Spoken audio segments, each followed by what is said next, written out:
ഇത്തവണ കേരളത്തിൽ എത്ര സീറ്റ് കിട്ടും ബി ജെ പിക്ക് ഒരു 10 സീറ്റ് വരെ കിട്ടും. 10 സീറ്റ് വരെ കിട്ടും. എന്തായാലും ഞങ്ങളുടെ പാർലമെൻ്ററി പാർട്ടി ലീഡർ ഉണ്ടാവും. കേരള നിയമസഭയിൽ രാജീവ് ചന്ദ്രശേഖർ BJPയുടെ പാർലമെൻ്ററി പാർട്ടി നേതാവായി ചോദ്യം ചെയ്യാൻ UDFിൻ്റെ LDFിൻ്റെ ഏത് ഭരണം വന്നാലും അവർക്ക് ഭീഷണിയായിട്ട് ഉണ്ടാവും എന്ന കാര്യത്തിൽ സംശയമില്ല. പാർലമെൻ്ററി പാർട്ടി പ്രതിപക്ഷ നേതാവ് അത് എങ്ങനെയാണ് സംസ്ഥാന കമ്മിറ്റിയിലിട്ട് ചോദിക്കുന്നത്. ഞങ്ങളൊക്കെ ചോദിച്ചപ്പോൾ എല്ലാവരും അഭിപ്രായം പറഞ്ഞിട്ടുണ്ടാവും. ആ അഭിപ്രായം നമുക്കറിയില്ല. ബാക്കി എന്താണ് കാരണം എന്നൊക്കെ സംസ്ഥാന അധ്യക്ഷനത്തിൽ നിങ്ങൾ ചോദിച്ചാൽ അതറിയില്ല. എന്നെ ചോദിച്ചു എൻ്റെ അഭിപ്രായം ഞാൻ പറയേണ്ട ഭാഗത്ത് പറഞ്ഞിട്ടില്ല. നിങ്ങളടുത്ത് പറയാൻ ഉദ്ദേശമില്ല. നിങ്ങൾക്ക് പറയേണ്ട ആവശ്യമില്ല. ഞാൻ എൻ്റെ പാർട്ടിയോട് പറയുന്നത് നിങ്ങളോട് എന്താ പറയണേ? ഈ വ്യക്തികൾക്ക് ഇപ്പൊ പ്രസ്ഥാനത്തിനാണ് വോട്ട് എന്നൊക്കെ പറയുമ്പോഴും അതിൽ ഈ വ്യക്തി എന്നുള്ളത് വളരെ പ്രധാനം.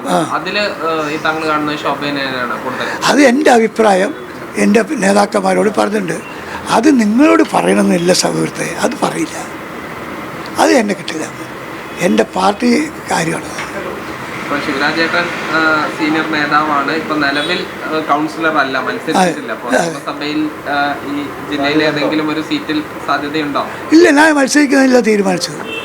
ഞാൻ മുനിസിപ്പൽ ഇലക്ഷൻ വേണ്ടാന്ന് പറഞ്ഞതാണ്. അല്ല, ഇപ്പം ഇല്ല. എപ്പോഴും ജീവിതകാലം മുഴുവൻ മത്സരിക്കില്ല എന്നൊന്നും പറയാൻ പറ്റില്ല. ഇപ്പോൾ അസംബ്ലി ഇലക്ഷൻ മത്സരിക്കാൻ താല്പര്യമില്ല. എനിക്ക് സാധ്യമല്ല. പാർലമെന്റ് ഇലക്ഷൻ മത്സരിക്കാൻ സാധ്യതയില്ല. കേരളത്തിൽ എത്ര സീറ്റ് കിട്ടും ബി ജെ പിക്ക് ഒരു 10 സീറ്റ് വരെ കിട്ടും. 10 സീറ്റ് വരെ കിട്ടും. എന്തായാലും ഞങ്ങളുടെ പാർലമെൻ്ററി പാർട്ടി ലീഡർ ഉണ്ടാവും. കേരള നിയമസഭയിൽ രാജീവ് ചന്ദ്രശേഖർ BJPയുടെ പാർലമെൻ്ററി പാർട്ടി നേതാവായി ചോദ്യം ചെയ്യാൻ UDFിൻ്റെ LDFിൻ്റെ ഏത് ഭരണം വന്നാലും അവർക്ക് ഭീഷണിയായിട്ട് ഉണ്ടാവും എന്ന കാര്യത്തിൽ സംശയമില്ല.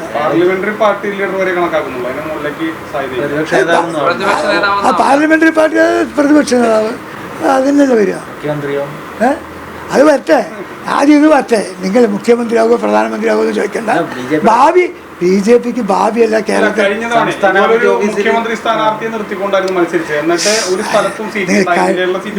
നിങ്ങൾ കഴിഞ്ഞ തവണത്തെ കാര്യം ഇപ്പം പറയണ്ട. ഇപ്പോഴത്തെ രാഷ്ട്രീയ കാല കഴിഞ്ഞ തവണ തിരുവനന്തപുരം കോർപ്പറേഷൻ ഞങ്ങൾ ഭരിച്ചോ?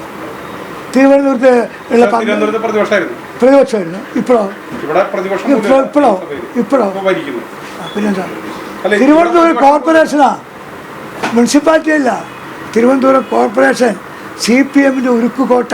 അത് വിട്ട K മുരളീധരനും എല്ലാ നേതാക്കന്മാരും അവിടെ അട്ടിപ്പാറ കടന്ന് പ്രവർത്തിച്ച K മുരളീധരൻ പറഞ്ഞല്ലോ BJP ഇനി നഗരസഭ അടുത്ത് പ്രതിപക്ഷം പോലും ആകില്ല എന്ന് പറഞ്ഞല്ലോ. അതൊക്കെ മാറി. ശോഭാ സുരേന്ദ്രനാണെങ്കിൽ ചിലപ്പോൾ ഷാഫി പറമ്പിലോ K മുരളീധരനോ വരുമെന്നാണ് കോൺഗ്രസ്സുകാർ പറഞ്ഞത്. ഷാഫി പറമ്പിലോ K മുരളീധരൻ ആര് വേണമെങ്കിൽ വന്നോട്ടെ.